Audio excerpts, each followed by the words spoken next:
নমস্কার, আমি সুদীপ। ভক্তি ইউটিউব চ্যানেলে আপনাকে স্বাগত জানাই। আজ আলোচনা করব মহাভারতে কিভাবে রূপকের ব্যবহার হয়েছে তা নিয়ে। জানেন তো, আজকালকার মানুষের বিশ্বাসেই ঘাটতি। তারা মনে করে বিজ্ঞানের সঙ্গে যা মেলে না তার সবই নেহাত পুরাণ কথা। আর পুরাণ কথা মানে নিছকই গল্পগাথা। কিন্তু জানেন কি, পুরাণের উদ্দেশ্য কতটা মহৎ? রূপকের মাধ্যমে বুঝিয়ে দেওয়া হয় মানুষের কি করা উচিত আর কি নয়। পুরাণের উদ্দেশ্য ছিল মানুষকে নীতিশিক্ষা দান। চলুন আমরা ডুব দিই মহাভারতের অন্দরমহলে।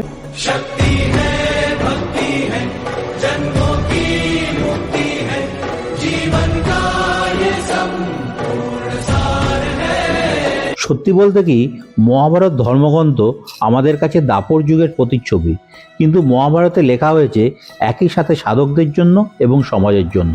সামাজিক মহাকাব্য হিসাবে মহাভারতের গ্রহণযোগ্যতা তো সুবিদিত, কিন্তু রূপকের আলোয় আমরা যদি মহাভারতকে বিশ্লেষণ করি তবে বুঝতে পারবো কিভাবে এর মধ্যে দিয়ে জীবনকে সাফল্যমণ্ডিত করা সম্ভব। মহাভারতের প্রতিটি চরিত্রই যে মানুষের জীবনে এক একটি দিক তুলে ধরেছে। প্রথমেই আসা যাক পঞ্চপাণ্ডবদের প্রসঙ্গে। পঞ্চপাণ্ডব হলেন পঞ্চ ইন্দ্রিয়ের রূপক। এই পঞ্চপাণ্ডবের কেউই কিন্তু সাধারণভাবে জন্ম নেননি। তারা একদিকে যেমন কুন্তী বা পৃথার পুত্র, তেমনি অন্যদিকে কোনো না কোনো দেবতার অংশজাত। এই পঞ্চপাণ্ডবের জনক দেবতারা হলেন পঞ্চতত্ত্বের, অর্থাৎ ক্ষিতি, অপ, তেজ, মরুদ, বোম এর প্রতীক।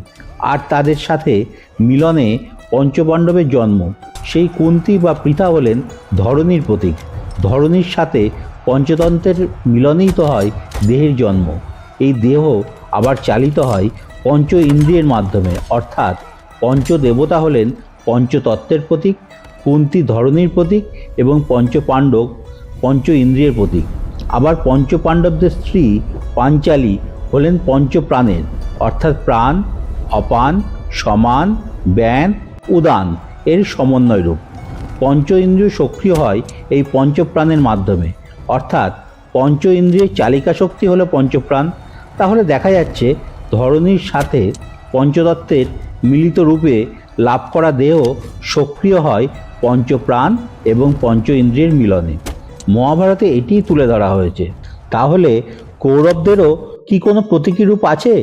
ধৃতরাষ্ট্র, গান্ধারী, শকুনি, বিদুর এরাও কি কোনো প্রতীক? অবশ্যই। মহাভারতের ধৃতরাষ্ট্রকে আমরা দেখি স্নেহান্ধ পিতারূপে, যিনি সন্তানময়ে আচ্ছন্ন, অর্থাৎ ধৃতরাষ্ট্র আমাদের মনের প্রতীক। আর গান্ধারী হলেন ধৃতরাষ্ট্রের পত্নী, যিনি সব কিছু জেনে বুঝেও সবসময় মনের সাথে আপোষ করে চলেন। মনের অর্ধাঙ্গিনী হলো আপোষ, যা শান্তির জন্য মনকে অনুসরণ করে চলে। আর গান্ধারী হলেন এই আপোষমূলক মনোভাবের প্রতীক। আমাদের জীবনও আমরা অনেক সময় জানি কোনটা ঠিক আর কোনটা ভুল, তবু আমরা চোখ বন্ধ করে রাখি এবং অন্যায়ের সাথে আপোষ করে নিই। গান্ধারী হলেন আমাদের সেই ভাবের প্রতীক।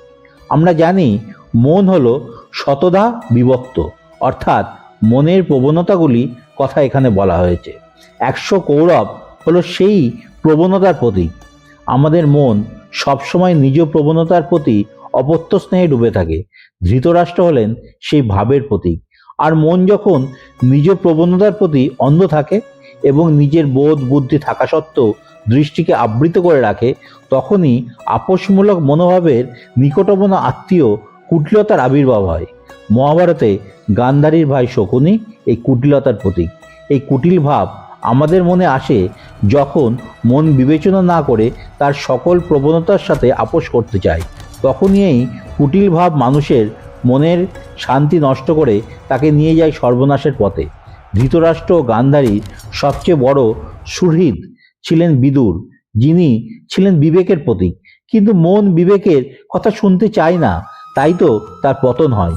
মহাভারতেও দেখা যায় বিদুরের সাবধানবাণীতে কর্ণপাত না করাতেই ধৃতরাষ্ট্রের সর্বনাশ হয়। কিন্তু কর্ণের আগে ভীষ্ম আর দ্রোণ তো ছিলেন পাণ্ডবদের জয়ের পথে কাঁটা। তারা কিসের প্রতীক ছিলেন? ভীষ্ম ছিলেন সংস্কারের প্রতীক, আর দ্রোণ ছিলেন প্রতিশোধ স্পৃহার প্রতীক। জীবন থেকে মহাজীবনের উত্তরণের যুদ্ধে ইগোকে পরাস্ত করার আগে সংস্কার ও প্রতিশোধ স্পৃহাকে দমন করা প্রয়োজন। সংস্কারকে একবার মন থেকে মুছে ফেলা কঠিন নয়, কারণ তার থেকে অনেক কিছু শিক্ষণীয় আছে। তাই তার অজ্ঞানের শক্তিটিকে জ্ঞানের তীরে বিদ্ধ করে সরসজ্জায় ফেলে রেখে তার ভালো দিকটি গ্রহণ করতে হয়। আর দ্রোণ ছিলেন প্রতিশোধ স্পৃহাকে একদম মুণ্ডচ্ছেদ করে বধ করতে হয়। কুরুক্ষেত্রের যুদ্ধে এই 3 মহারথী সেনাপতিকে বধ করতে না পারলে পাণ্ডবরা কি যুদ্ধে জিততে পারত? অবশ্যই। আচ্ছা, তবে কুরুক্ষেত্র কি? জীবন থেকে মহাজীবনের পথে উত্তরণের সংগ্রাম ক্ষেত্র। এখানে নিয়ত চলছে পঞ্চ ইন্দ্রিয় এবং মনে শততা বিভক্ত প্রবণতার মধ্যে যুদ্ধ। মহাভারতের কুরুক্ষেত্রের যুদ্ধে কৌরব পক্ষে ভালো মানুষরা যেমন ছিলেন, তেমনি মন্দ মানুষরাও ছিলেন। কিন্তু তাও শ্রীকৃষ্ণ অর্জুনকে নির্দেশ দিয়েছেন তাদের সবাইকে বধ করতে, কারণ মানসিক প্রবণতার পক্ষে ভালো মন্দ যেসব প্রবৃত্তি থাক না কেন সবই বধ করতে হয় নিজেকে নিবৃত্তি স্তরে নিয়ে যাওয়ার জন্য। যথার্থ জ্ঞানের আলোয় আলোকিত হতে হলে ভালো মন্দ দুইকেই পেরিয়ে যেতে হয়। দুইয়ের অতীতে যেতে পারলে, অর্থাৎ গুণাতীত হতে পারলেই তো মনের উপর বিজয় সম্ভব। তাই তো গীতায় শ্রীকৃষ্ণ অর্জুনকে বলেছেন, এখানে শত্রু মিত্র কারোরই কোনো অস্তিত্ব নয়, তুমি এদের কি বধ করবে? এরা আগেই তো বধ হয়ে রয়েছে, তাই এদের তুমি নিমিত্ত মাত্র হও। ভেবে দেখো, আমাদের মধ্যেও মনের এই প্রবণতাগুলোর কোনো অস্তিত্ব নেই। আমাদের মন থেকে যেভাবে জন্ম দেয় এই প্রবণতাগুলি সেভাবেই বেড়ে ওঠে। এগুলি হলো দুর্যোধন ও দুঃশাসন, অর্থাৎ যাদের যুদ্ধে হারানো ও শাসন করে বশ মানানো দুঃসাধ্য। এগুলি মূলত মৃত। আমরা সংস্কার, প্রতিশোধ, কুটিলতা, অহং প্রভৃতির আশ্রয়ে এগুলোকে বাঁচিয়ে রাখি। মুক্তি পেতে হলে তাই মনের সকল রকম প্রবণতায় বধ করা আবশ্যক। তবেই না জীবনের কুরুক্ষেত্রে পঞ্চপ্রাণ চালিত পঞ্চ ইন্দ্রিয় জয়ী হবে। আর শ্রীকৃষ্ণ তাহলে কে? এই কুরুক্ষেত্রের মহানায়ক তো তিনিই। তাই তিনি কিসের প্রতিনিধিত্ব করছেন? শ্রীকৃষ্ণ হলেন এই জগতের একমাত্র শাশ্বত পুরুষ। তিনি পরমাত্মার অংশরূপে অবস্থান করছেন আমাদের দেহে। তার গায়ের রং নীল। এই নীল হলো অনন্ত আকাশ বা অসীম সাগরের প্রতীক। অর্থাৎ তিনি হলেন অনন্ত, অসীমের রূপ। তার লীলাও অপার। আবার তিনি পীতাম্বর, হলুদ বস্ত্র পরেন। এই হলুদ হলো পৃথিবীর প্রতীক।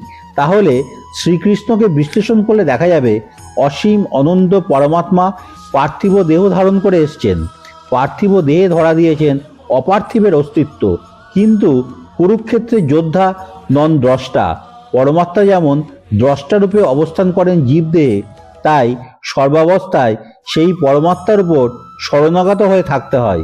তাহলেই পঞ্চপ্রাণ তথা পঞ্চ ইন্দ্রিয়কে দিয়ে তিনি মনের সকল প্রবণতার আক্রমণ প্রতিহত করিয়ে কুরুক্ষেত্রের যুদ্ধে জয়ের পথ দেখিয়ে দেন। তার নির্দেশ অনুসারে পথ চললেই জীব জয়যুক্ত হয় জীবনের কুরুক্ষেত্রে। তাই তো ঋষিরা মহাভারতকে দেখেন সিদ্ধিলাভের পথ হিসাবে। শুধু বহিরঙ্গের মহাভারত পড়লেই তো হবে না, তার অন্তরঙ্গের স্বরূপকে বিশ্লেষণ করে অগ্রসর হতে হবে জীবনে। তবেই না জীব আত্মস্বরূপত্ব লাভ করে মিশে যাবে সহস্রদ্বারে স্থিত পূর্ণব্রহ্ম শ্রীকৃষ্ণের সাথে। জীবাত্মা ও পরমাত্মা এক হয়ে যাবে পরমানন্দ ভরে। নমস্কার, আজ এ পর্যন্তই। ভিডিওটি যদি ভালো লেগে থাকে তাহলে একটা লাইক করবেন এবং সাবস্ক্রাইব করে আমাদের সাথে জুড়ে থাকুন। নমস্কার। ওং নমো ভগবতে বাসুদেবায় নমঃ। ওং নমঃ শিবায়। সকলের মঙ্গল হোক।